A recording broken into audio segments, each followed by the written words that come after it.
she's been promised that whenever we finish whatever item that we're on, when she arrives, that we'll introduce her next. And just so everyone knows, in terms of fairness, we had her opponent, but also the current assembly member here at our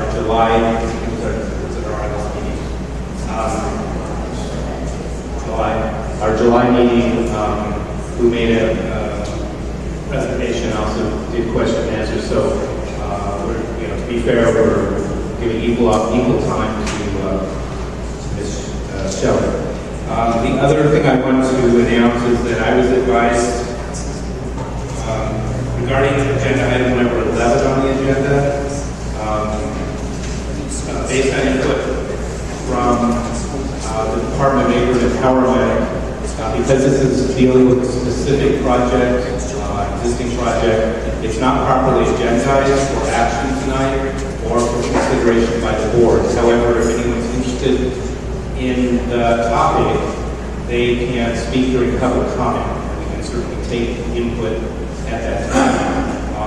We will get it properly agendized for the very next meeting, which actually may be a special meeting that we'll need to do later this month in conjunction with our executive committee meeting to be dealing with budget issues.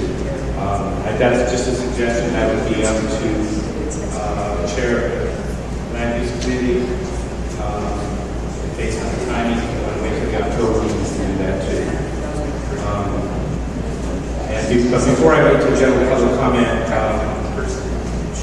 as I mentioned earlier, we do have a North Valley member on the Board of Neighborhood Commissioners, and that commissioner has just arrived, and so either catch your breath and wait till we do public comment, or you okay. All right. So with that, I have some public comment cards. This is for items not on the agenda. And we have 3 minutes. If you could please hold it to 3 minutes, please, for the comments. We do have a timer. First card, Williams Boozer.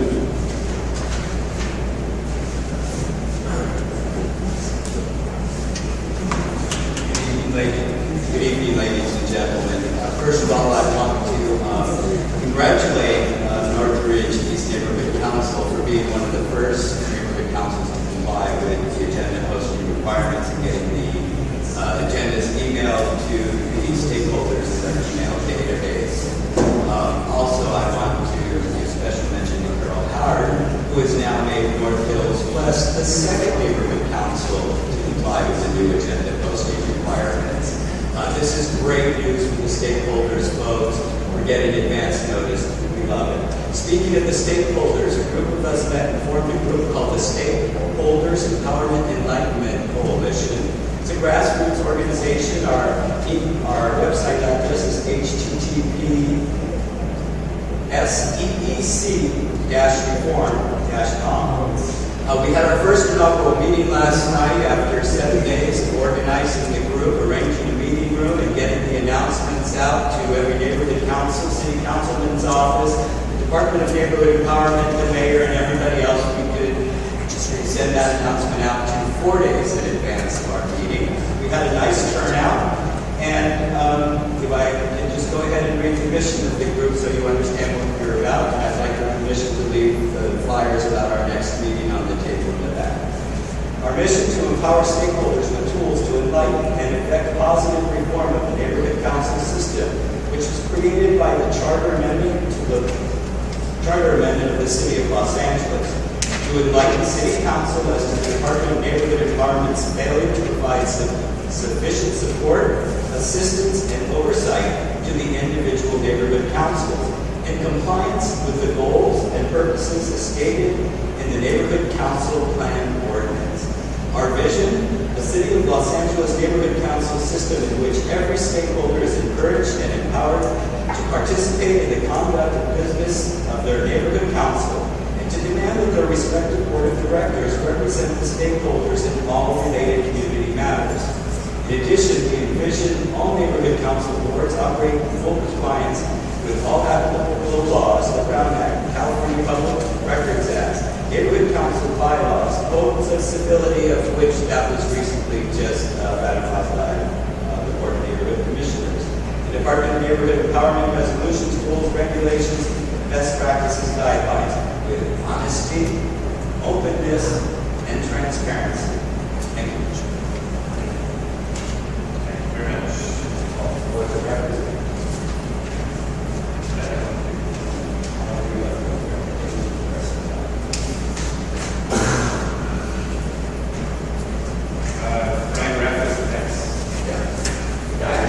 I just have a question. As I read the agenda, I know last month and the prior month, we had a presentation here from the Verizon man who was working on the cell tower on the church there on Latson. And I was just wondering, have we heard anything back on the finding what the board of the planning commissioner had decided? Because I didn't see anything here on it as a report. Thank you. We can address that under the Planning and Land Use Committee. I didn't see a committee report thing. They're saying there's a committee report. That's why I asked. There is a committee report on this tonight. We'll talk to the secretary about that. Sorry about that. We can do it under public comment. So, all right. And next, well, actually, why don't I just, so my understanding, and Kelly chime in, my understanding the decision was rendered in support of the cell tower at that church. Yeah.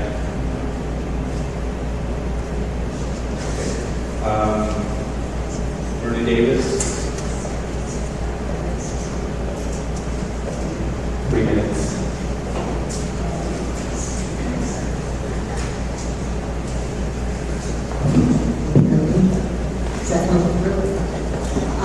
My name is Linda Davis. I'm here actually on behalf of Mark Reed, running for Congress. He was not able to be here tonight. He sends his apologies. And you might think that's why we're on scarf note. Today is Constitution Day. For those who didn't know, today is the day that they ratified the Constitution. So we should all be grateful for that. Mark just wanted to tell you that he is interested in being your voice in Washington. The only voice you're going to have is, 1, your vote, and 2, your representative. Because your senators represent the state, not you, which is your state, but basically the pipeline to you is your House member. And he wants you to know, too, that he is more interested in representing the people rather than a party, that there's too much of representing a party going on. We need to have people have more of a voice. Also, I want to let you know if you want to meet with him and talk to him or ask questions, he's going to actually have a meet and greet at Nowood Pharmacy, Granada Hills, on San Fernando Mission Boulevard. I have a flyer in the back that has more detailed information, but it's from 1 to 3 on Saturday. You can just stop by, say hello, ask a question, whatever else you want to do. And for the young lady over there representing the Associated Students, we want to get them registered. I'd love to get them informed as well as registered. And I would love for you to call Mark and have him come and introduce himself, and that way when they do vote, they'll be informed about who's running. So we have to. Okay, does anyone have any questions? Actually, this is not a comment, so. Oh, I see. Okay, fine. Thank you very much. Okay, so now I've made 2 promises, and we have to point. So I promised that when Susan Shelley arrives, she can speak. I also promised to grant. So she next. I usually stay till the end, so okay. I can wait. You can put a point in close to our All right, we're not going to do the point class. As I announced earlier, we had the assembly member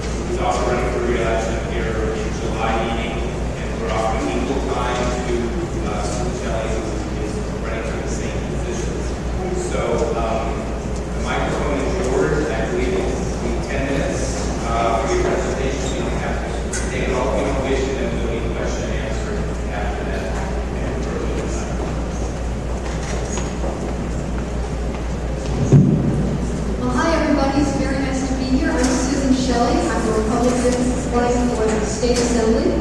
And if you remember, there was a special election in this district last year where the seat was extremely close.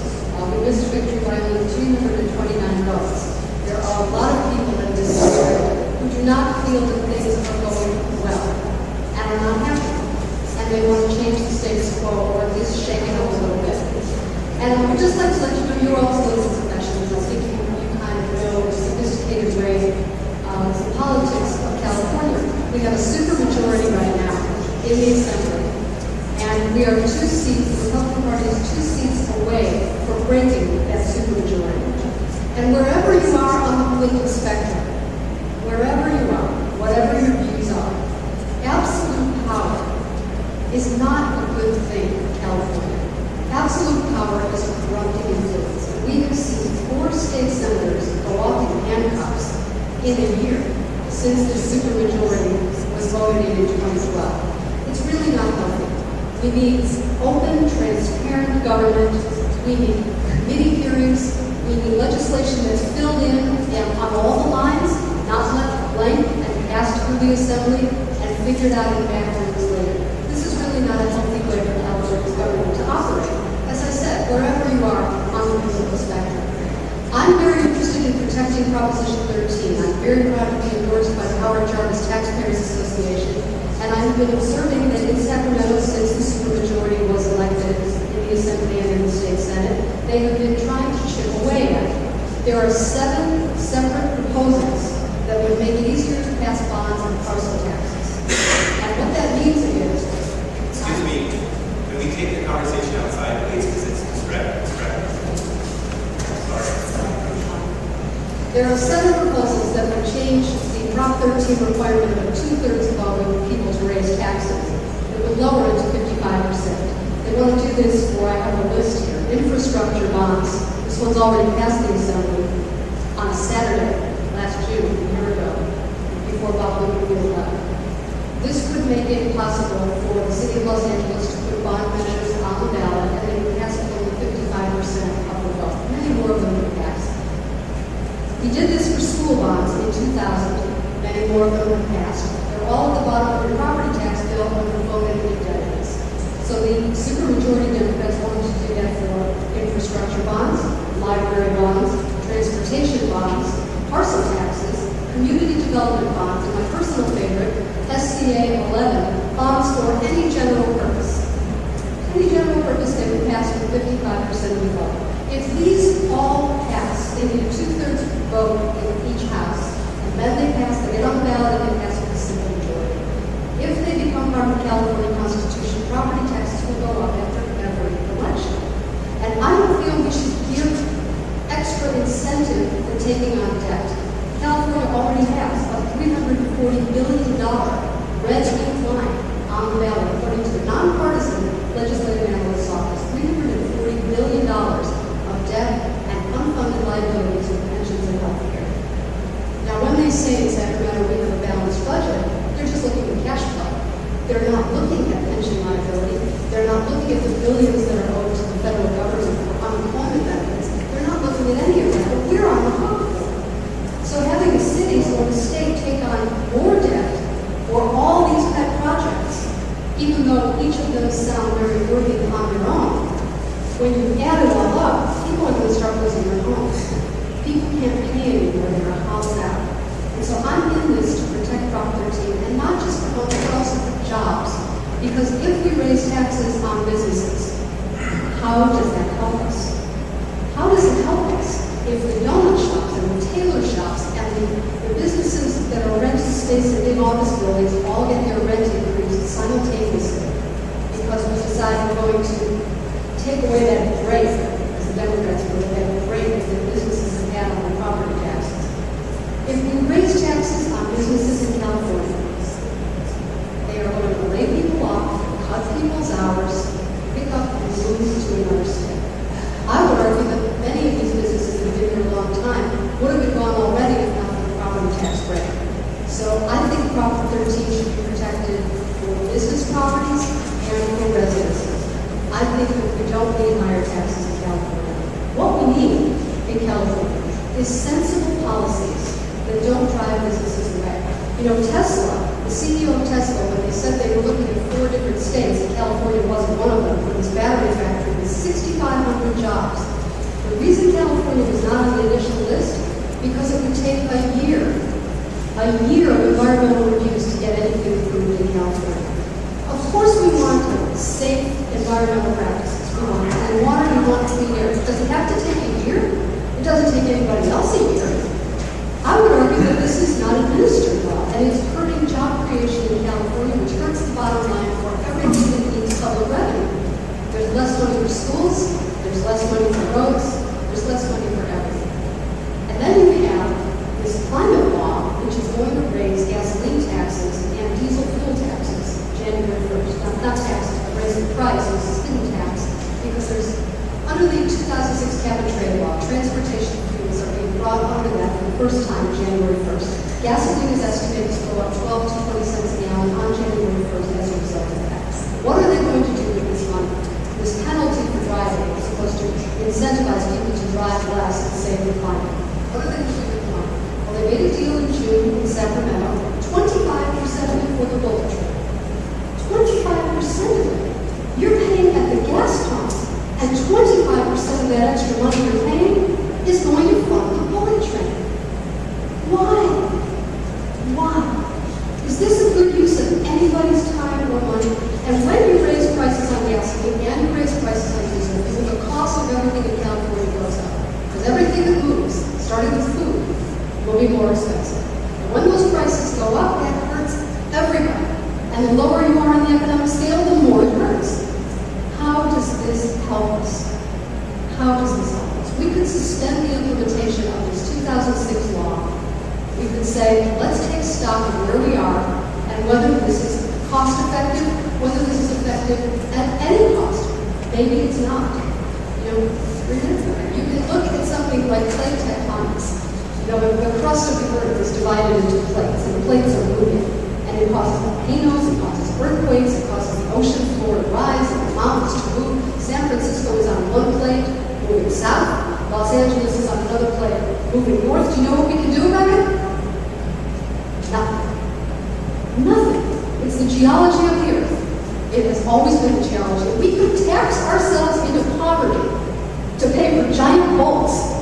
And we could request that people not live on this plate or that plate because the extra weight might cause it to go faster or slower, and it might cause more. We could make a very scary documentary about plate tectonics, and we could put taxes on the ballot, and people would say, oh my goodness, I'm scared to death.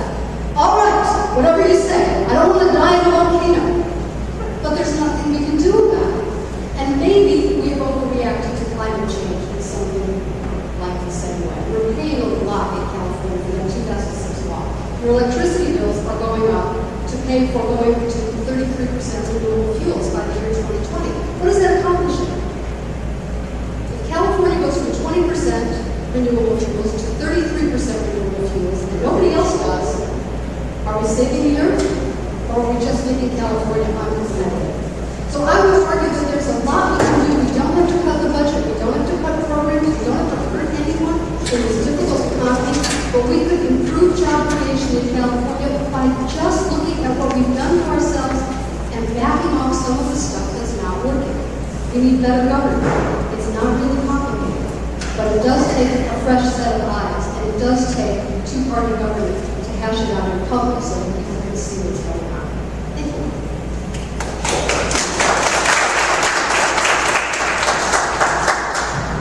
So we can entertain questions, but the answers have to be brief, like a minute.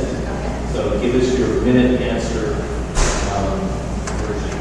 Okay, so see how it goes. So I'll start with words.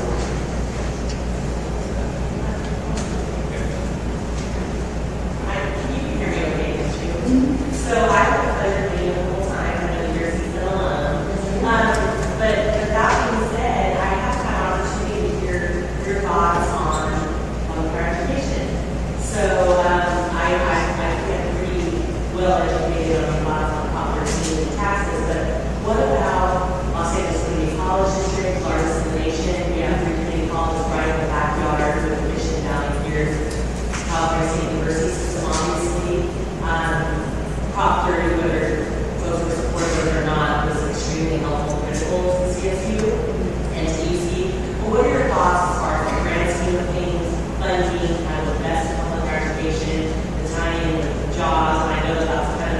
takes a lot of time, just in general, you know. Okay, well, that's a lot of questions. I know, I apologize. But let me say just in general, that if the economy is growing and creating jobs, we have more money for education. We are not starving ourselves because so many people are out of work, or, you know, more people needing assistance and fewer people paying taxes to provide it. So if we have a growing economy and job creation, there will be money to fund the schools. And in general, I think the schools should be funded fully. I think that the Prop 30 taxes are going to pay for things other than what people thought they were going to pay for. A lot of it is going for pension liability and not just the classroom, so we still have the need in the classroom, even though people are paying higher taxes. And you know what's going to happen. We're going to get close to that expiration date on the property taxes. They're going to make vicious, savage cuts to the schools again. Just for the reason of coming to the voters and saying, if you don't renew Prop 30 eternally, we're going to have to cut everything. Again, this is part of a larger problem. That instead of using the money that they collect in revenue for the highest priorities, they use it for everything else, and then they take the highest priorities and come to the voters and they try to get something extra for roads, education, 911 citizens, police, fire. Those things are priorities. That is what we should be paying for with the existing revenue before we recarpet the county offices or build bulletins. Okay, one minute. If you don't have education, don't find education, you don't have innovation, you don't have creativity, you're not building up businesses, so therefore the revenues are going to drop. That's item one. Item two, if you're going to increase bureaucracy, you're going to reduce productivity. Item three, you must implement an agenda that promotes businesses to stay in California or in Los Angeles, give them any kind of tax incentive, and promote the idea of making an individual instead of a revenue depleter, making a revenue generator. Instead of counting, being unemployed and getting money from the government, having been employed and produce revenue for himself and for the government. That's what we need. I agree with that, sir. Is there a question? So, it sounded like 3 parts, so I should have said the ground rules are it's a 1-part question, because she's only got a minute. But, go ahead and respond anyway you want. Well, I don't think there was a question there. I think that was a mistake. I can tell you, though, while I have a minute, that I'm going to be on KRLA radio on Sunday morning newsmakers on Sunday if you want to tune in at 9 o'clock. And my e-books will be free for the radio audience and for anybody else who wants to pick them up on Amazon. If you'd like to just Google my name or go to Amazon.com and look at them. All the e-books will be free on Sunday. I have a question, Mr. As a matter of fact, I'm really shocked by the fact that I think a meeting is someone from this political party that's kind of extinct here in California. My question is connected with something that happened 20 years ago, and it's still impacting your party in particular. 1994, Proposition 187. We know the consequences of that. And my question is, in January 1st, under the Indians are going to get the driver's licenses here in California. How do you feel about that? And how do you intend to vote in legislation that might impact the civil rights of course, at the state level, and acknowledging that this is a federal matter? But how do you intend to vote in terms of the undocumented immigrants in California? Let me say first that I have great empathy for people who are trying to do the best they can for their families. But we have a series of incentives for people to come here illegally, and we cannot possibly afford to support everybody who wants to come here illegally. And this idea that we're going to have to raise some other companies' children and that we're going to incentivize parents all around the world to send their children to the United States where they'll get a good education and health care and housing and everything they need in life for a good start at the expense of the California taxpayers. The governor went to Mexico and said, we want as many as wish to come. This is irresponsible. It's irresponsible to incentivize parents around the world to put their kids on the road and hope that we'll pick them up and take care of them. Of course we're going to pick them up and take care of them, but they shouldn't be sending And we shouldn't be incentivizing it. It's dangerous, it's unsustainable, it's irresponsible of us to do that. The driver's license thing, the governor mentioned the other day that illegal immigrants must have driver's licenses so they can go to work. Well, the last time I checked, they weren't legally allowed to work. And people weren't legally allowed to hire them. This is an incoherent policy. And once again, it is part of a larger package of incentives for people to come here illegally. And while I certainly understand why people want to do that, they're doing the best they can in a difficult situation. This is unsustainable for California. It's unsustainable. And it troubles me. It really does. Looking to this side. And also, before I call on fellow comments, I do want to announce that Several neighborhood councils, including Northridge East, Northridge West, Northridge South, and several others, are hosting a candidate debate, I think we can call it that, on Monday, October 6th, in this very room, between Susan Shelley and Matt Bobney. So those two candidates and the League of Women Voters with some ballot propositions is the evening. So there is another opportunity now at election day to ask additional questions. But I saw, I think, one more hand, and then we need to move our agenda. Yeah, honestly, Susan, as I drive around town, I see your sign say Proposition 13. I see Stop the Bullet Train. But the issue that I really want to ask you about is you've got the sign that says Save the Pierce College Farm. I'd like to know how you're going to save the Pierce College Farm. I spoke with the chair of the agriculture department, and he said he is trying to get the Pierce Farm declared a state agriculture preserve, which would protect it from development. That's their goal in the department. And I think it's very worthwhile. Part of what the same deal that takes 25% of the cap and trade money that you're going to pay in gasoline for the bullet train, 35% has been earmarked for high-density housing near transit. 35% of what would be $45 billion by the year 2020 is for transit projects and high-density housing near transit. If you look at the Warner Center 2035 plan, the latest plan for the Warner Center, it talks about residential opportunities near the orange line. And guess what's near the orange line? At DeSoto and Victor, the Pierce Farm. Now there's this pot of money, $45 billion, and some of it's going to come to the valley for transit-oriented development. And where are they going to develop this transit-oriented development? The orange line, that's the plan. And what's in the orange line?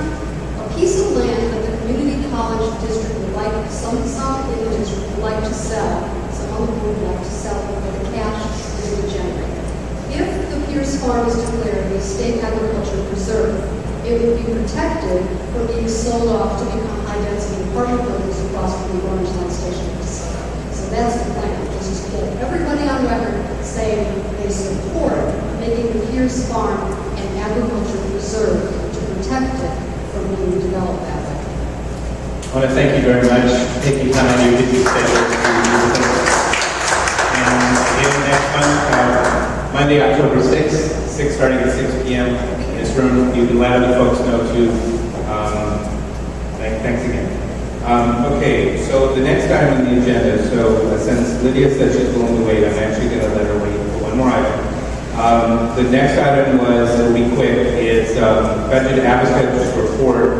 Since the event happened, it was after our last meeting. Anyway, here's the update. There are 12 regions in the city of the 95 neighborhood councils. We are in Region 2 for the Northwest Valley.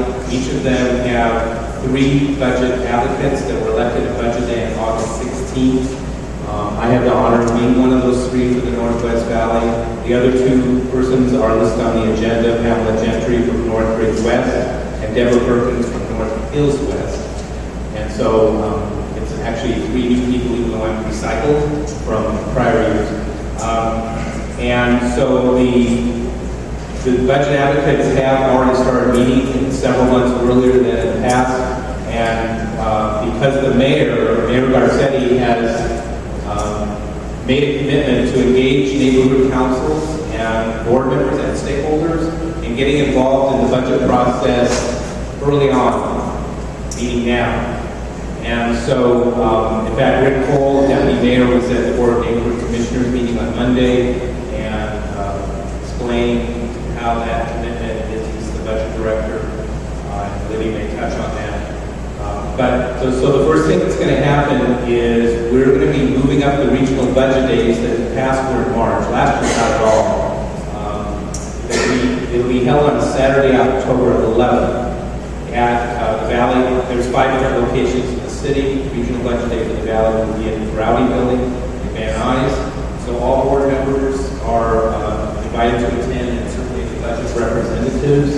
That's Joe and John as well, and everyone else. So at that point, the mayor's office will be there, the CAO, and they'll be talking about where they're headed, different departments, and get input from folks in terms of that process. So I don't have the time of that yet. It'll be morning or afternoon. We do realize that's the same day as other events, including the Ground Hill Street Fair, but we'll be talking about it a little bit later. The other thing is that in the past, not last year, but in the past, we had a budget survey that went out to all stakeholders in the city.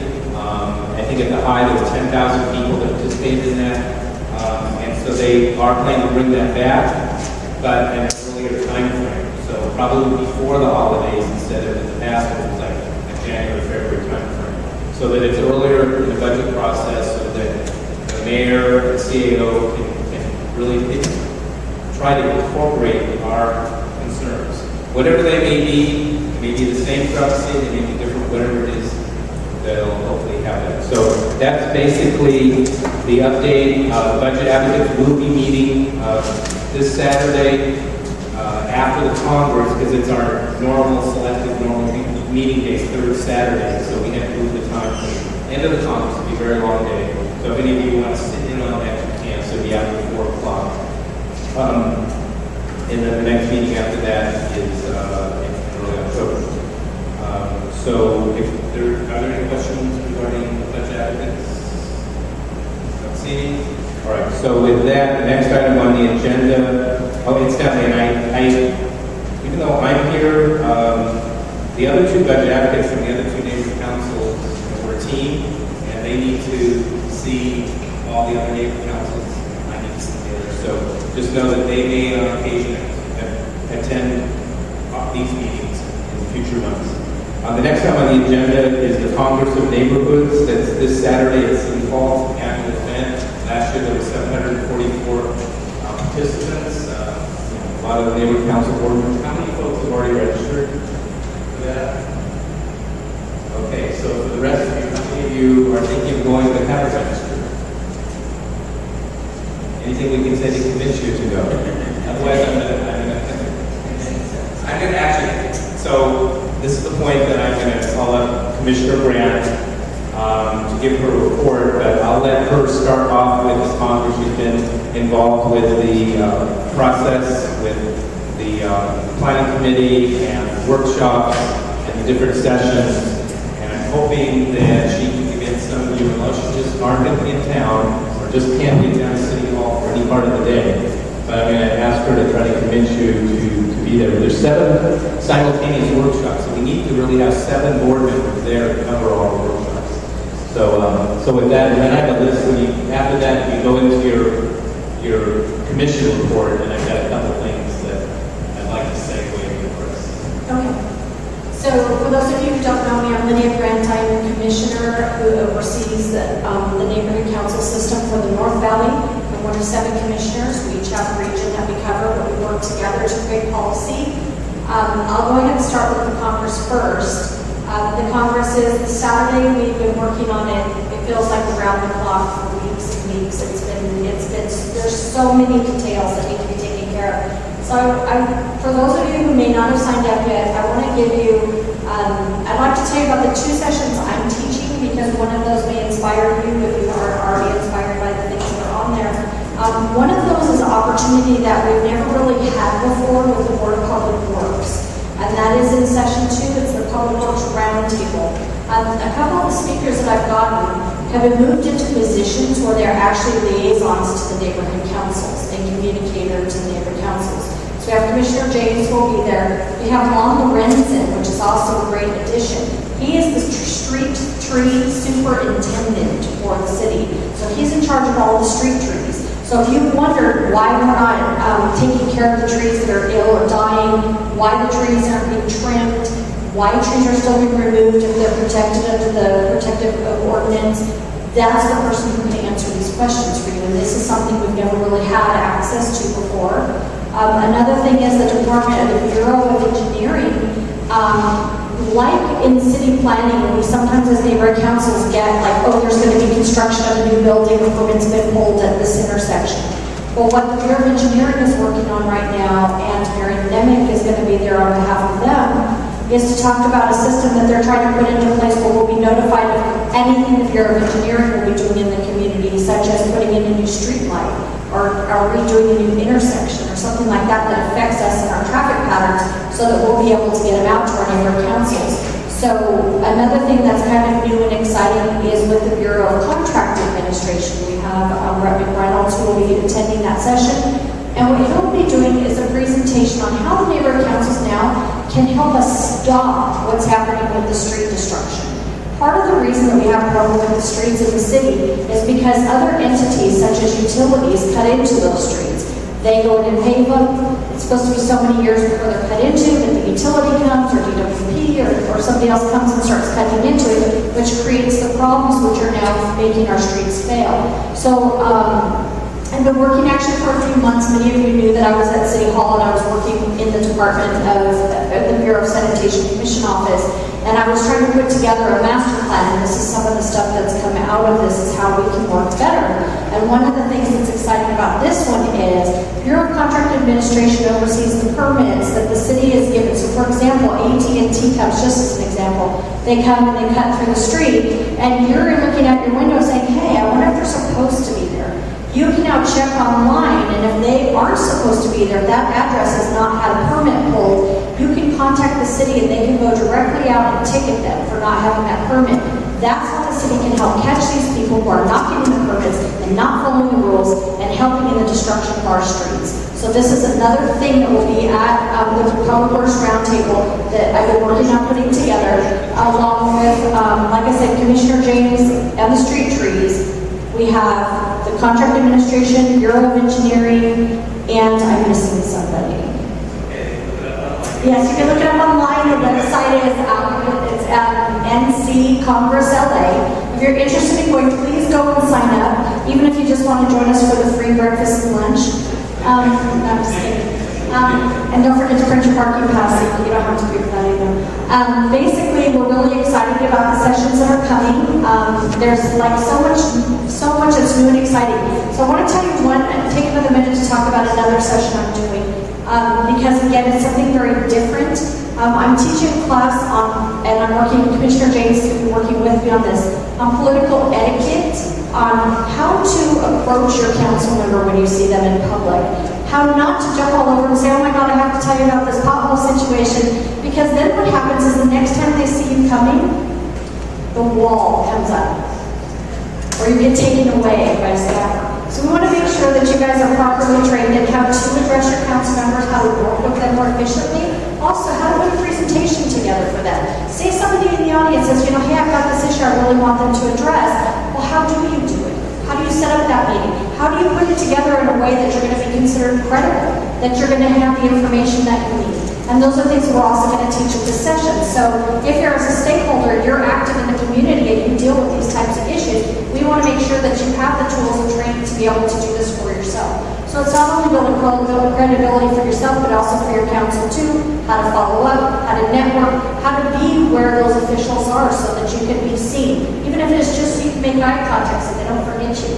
And remember that, to have them hold to the promises that they've made. So I think it's also going to be an interesting session. So if I haven't already sold on it, I'm going to give up at this point. I hope you have a nice sleep in on Saturday. Before you move on, Since you plugged yourself up. I actually was going to. Go ahead. I was just finishing mine. So, time's up. So many of you know that the Mayor's Great Streets program through Cedar Boulevard between Parthenia and I think it's Superior, was designated, and there is a session regarding mobility, great streets, and active transportation, at least one of the workshops. And we are going to have it's not direct, the manager, I think his title is, from the mayor's office who oversees great streets. So if you're interested in what is possibly being thought about for Cedar Boulevard as part of the Great Streets program, that you'll be hearing directly from the person in charge of the Great Streets program. And